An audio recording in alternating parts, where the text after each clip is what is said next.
সাপ যখন খোলস বদলায় তখন সে সাপই থাকে, তার বিষ কমে না। আমরা ভেবেছিলাম যমুনার সামনে দাঁড়িয়ে শহীদ হাদির লাশ নিয়ে যে পৈশাচিক উল্লাস করেছিল সেই পুলিশ সদস্য হয়তো পলাতক শেখ হাসিনার কোনো দোসর বা ছাত্রলীগের স্লিপার সেল হবে। কিন্তু আজ সত্য যখন সামনে এলো তখন পায়ের তলার মাটি সরে যাওয়ার জোগাড়।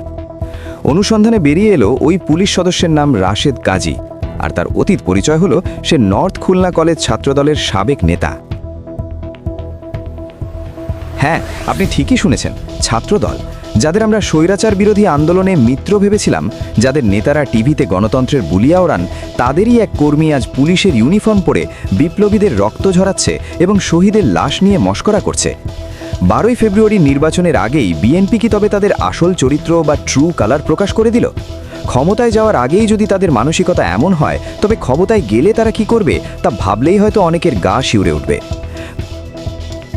গত 15 বছর মানুষ শুনে এসেছে পুলিশকে লীগ বানানো হয়েছে, কিন্তু এই ঘটনা প্রমাণ করল পুলিশ বাহিনীতে শুধু লীগ নয়, বিএনপির চররাও ঘাপটি মেরেছিল।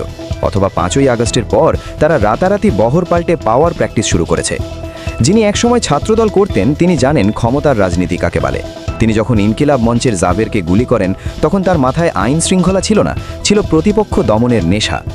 শহীদ শরীফ ওসমান হাদি বা ইনকিলাব মঞ্চ, যারা কোনো দলের লেজুরবৃত্তি করে না, তারা বিএনপির জন্য ভয়ের কারণ। তাই ছাত্রদলের সেই সাবেক নেতা পুলিশের ক্ষমতায় বলিয়ান হয়ে হাদিকে নিয়ে তুচ্ছতাচ্ছিল্য করার সাহস দেখিয়েছে।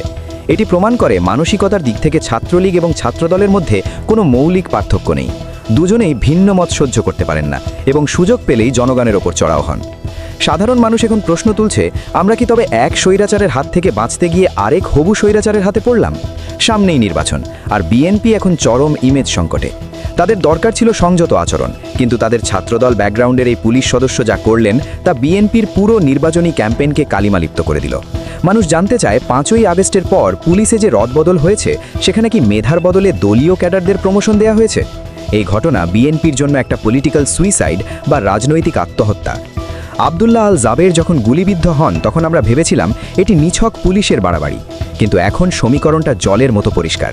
ইনকিলাব মঞ্চ বা এনসিপি এর মতো সাধারণ শক্তিগুলো বিএনপির ভোট ব্যাংকে ভাগ বসাচ্ছে এবং তাদের আধিপত্যকে চ্যালেঞ্জ করছে।